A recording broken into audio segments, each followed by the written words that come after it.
उपपद विभक्ति, तृतीया विभक्ति। उपपद विभक्ति हमने पढ़ा था, जो विशेष अर्थ के कारण जो शब्द बनता है ना, वह उपपद विभक्ति होता है। इसमें पिछले वीडियो में हमने द्वितीया तक पढ़ा था, यह है तृतीया विभक्ति। तृतीया में पहला है विना, नाना, पृथक। इन शब्दों के योग में तृतीया विभक्ति होती है। सबका अर्थ क्या होता है? नाना, विना, पृथक का अलग होना, के बिना। जैसे सीता रामेन विना गच्छति, सीता राम के बिना जाती है। त्वम कलमेन विना कथम लेखिष्यसि, तुम कलम के बिना कैसे लिखोगे। इस तरह से ये तृतीया का विना, नाना, पृथक का हो गया। अब है सह। सह होता है साथ। सह, साकम, समम, सार्धम, सब का अर्थ होता है साथ। और सह, साकम, समम, सार्धम योगे तृतीया स्यात्, यानी इन शब्दों के योग में तृतीया विभक्ति का प्रयोग होता है। जैसे त्वम जनकेन सह गच्छसि, तुम पिताजी के साथ जाते हो। तो सह के कारण क्या हो गया? तृतीया विभक्ति हो गया, तो जनकेन हो गया। नहीं तो हिंदी में वाक्य क्या था? जनकेन, मतलब पिताजी के, तो के लिए कस्य हो जाएगा, तो हम जनकस्य स होना चाहिए, लेकिन हुआ जनकेन सह। छात्रा अध्यापकेन सह गच्छति। दूसरा है माता पुत्रेन साकम आपनम गच्छति, माता पुत्र के साथ बाजार जाती है। धनम शरीरेन समम नश्यति, धन के साथ शरीर भी नष्ट हो जाता है।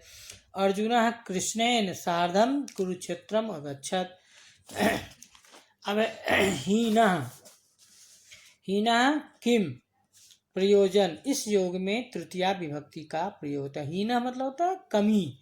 धनेन हीनः न शोभते, धन के बिना शोभा नहीं प्राप्त करते हैं। कलहेन किम, कलह से क्या प्रयोजन। तेन किम प्रयोजनम, यानी किम और प्रयोजन दोनों एक अर्थ में ही होता है, और दोनों में क्या होता है? तृतीया विभक्ति का प्रयोग होता है। अब अगला है अलम। अलम होता है मना करना, यानी जब हम किसी को किसी काम के लिए मना करते हैं तो उसमें तृतीया विभक्ति होती है। जैसे अलम विवादेन, यानी विवाद मत करो। अलम कोलाहलेन, कोलाहल मत करो, अर्थात लड़ाई मत करो, शोरगुल मत करो। इस तरह से ये जो हो गया अलम का मना करने के अर्थ में हो गया। अब अगला है येनांग विकार है, अंग दोष, यानी शरीर के यदि किसी अंग में दोष होता है तो उसे हम क्या कहते हैं? उसमें तृतीया विभक्ति का प्रयोग होता है। पाणिनि व्याकरण में इसके लिए एक सूत्र दिया हुआ है, येनांग विकारः, यानी अर्थात येन अंगेन विकारः स्यात् तेन अंगेन तृतीया विभक्ति भवति। अर्थात शरीर के जिस अंग में कोई दोष हो उस अंग में तृतीया विभक्ति का प्रयोग होता है। जैसे सह पादेन खंजः अस्ति, खंजा मतलब होता है लंगड़ा, एक पाँव से, तो यानी वह पैर से लंगड़ा है।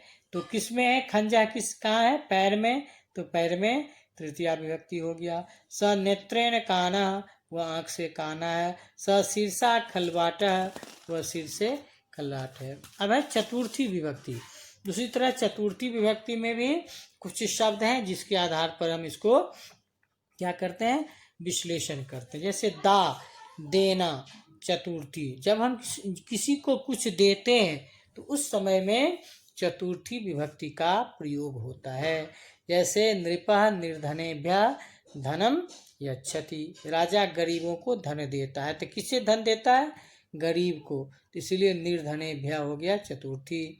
अध्यापक छात्रेभ्यः ज्ञानम यच्छति, अध्यापक छात्रों को ज्ञान देते हैं, इसीलिए छात्रेभ्यः में क्या हो गया? चतुर्थी हो गया। अब है रुच। रुच मतलब अच्छा लगना, जिसे कुछ अच्छा लगे, है ना, उसमें चतुर्थी विभक्ति का प्रयोग होता है। अब है अच्छा लगना, यदि जिसे कुछ अच्छा लगे, किसी व्यक्ति को जो कुछ अच्छा लगता है उसमें।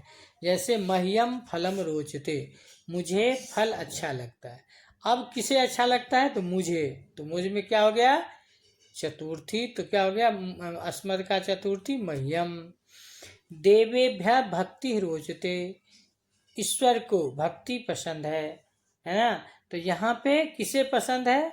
ईश्वर को। तो ईश्वर में चतुर्थी, तो बहुवचन में क्या होगा? देवेभ्य।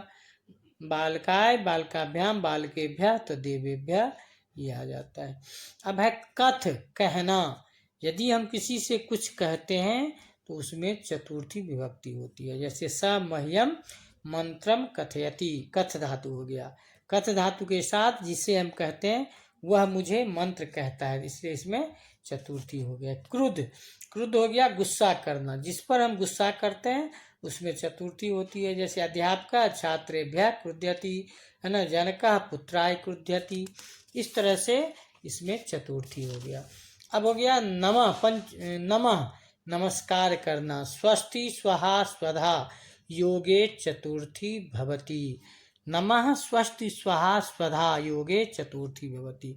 यानी नमः नमस्कार करना, स्वस्ति कल्याण हो, स्वाहा आहुति देना, स्वधा हवि देना, इन शब्द के योग में चतुर्थी होता है। जैसे गणेशाय नमः, तो जिसे किसे हम नमस्कार करते हैं? गणेश जी को, तो चतुर्थी हो गया। गुरुवे नमः, गुरु जी को नमस्कार है, चतुर्थी हो गया।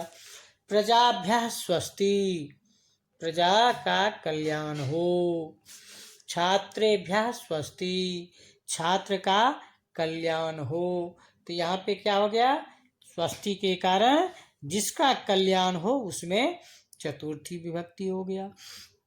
इंद्राय स्वाहा, इंद्र को आहुति देना। आहुति होता है जब हम हवन करते हैं और उनकी भोजन के लिए जो आहुति, हम बहुत सारे चीज़ मिला करके, घी और बहुत सारे हवन की सामग्री मिला करके और अग्नि में हम प्रज्वलित अग्नि में जब हम कहते हैं स्वाहा स्वाहा, तो वह भोजन होता है। तो जिनके नाम से हम देते हैं उसमें चतुर्थी होता है। तो इंद्राय स्वाहा, है ना। गणेशाय स्वाहा। फिर है स्वस्ति, स्वस्ति मतलब होता है हवि देना, वहीं तो पितृभ्यः स्वस्ति। ये सारे शब्द क्या हो गए?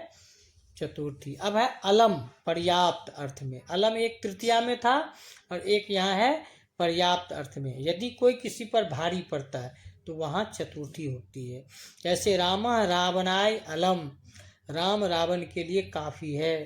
कृष्ण कृष्णाय अलम, कृष्ण, है ना, कंस के लिए क्या है? काफ़ी है। अब उसके बाद है पंचमी विभक्ति। पंचमी में होता है विना। विना में यानी कि जिसको हम कुछ देते हैं, मतलब के बिना, उसमें पंचमी होती है। जैसे पुस्तकम बिना कथम पठिष्यसि, पुस्तक के बिना कैसे पढ़ोगे, तो ये आ गया बिना में। हमने पहले भी पढ़ा था बिना के में द्वितीया तृतीया और पंचमी तीनों विभक्ति होती है। तो तीनों में से हम किसी एक का प्रयोग करेंगे। अब है भय, डरना। यानी भी और त्रस धातु के योग में जिससे कोई व्यक्ति डरता है उसमें क्या होता है? पंचमी विभक्ति होती है। जैसे छात्र अध्यापकात् बिभेति, छात्र अध्यापक से डरता है। बालः सिंहात् त्रस्यति, बालक सिंह से, शेर से डरता है। इन दोनों में क्या हो गया? पंचमी। तो विभेति भी होता है और त्रस्यति भी रूप चलता है। अब अगला है वही। वही मतलब होता है बाहर। तो वही योगे पंचमी स्यात्, वही शब्द के योग में क्या होगा? पंचमी विभक्ति होती है। जैसे गृहात् वही मार्गम अस्ति, घर के बाहर सड़क है। कक्षाया वही छात्राः सन्ति, कक्षा के बाहर छात्र गच्छन्ति जाते हैं। तो इस तरह से क्या हो गया? वही शब्द के योग में पंचमी। तो कक्षा क्या है? स्त्रीलिंग है तो कक्षाया होता है, और गृहात पुल्लिंग है तो आत होता है, इसलिए उसमें आ गया। अब है दिशा शब्द के योग में पंचमी। दिशा हमने कितना पढ़ा है? पूर्व पश्चिम उत्तर दक्षिण। तो पूर्व मतलब पूर्व हो गया, प्रत्यक पश्चिम होता है, याद रखना। प्रत्यक उदक उत्तर, दक्षिणा दक्षिण, ये चार दिशा हो गए। तो नगरात पूर्वम नदी बहती, नगर के पूर्व नदी है। गृहात प्रत्यक शिवालय अस्ति, शिवालय है। विद्यालयात उदक यानी उत्तर, उद्यानम अस्ति, विद्यालय के उत्तर में बगीचे हैं। नगरात दक्षिण हिमालय अस्ति, नगर के दक्षिण में हिमालय है। तो इस तरह से चारों कोई भी दिशा होगा तो जिस दिशा में उसके कारण पंचमी विभक्ति का प्रयोग होगा। अब है परह और अनंतरम, दोनों का अर्थ होता है बाद में, और इसमें पंचमी विभक्ति होती है। जैसे रामात अनंतरम कह अस्ति, राम के बाद कौन है। यहाँ पे अनंतरम शब्द के कारण क्या आ गया, रामात में पंचमी आ गया। विद्यालयात परह उद्यानम अस्ति, विद्यालय के बाद में कौन है, क्या है। इस तरह से हम पंचमी विभक्ति का प्रयोग करेंगे और आगे का हम अगले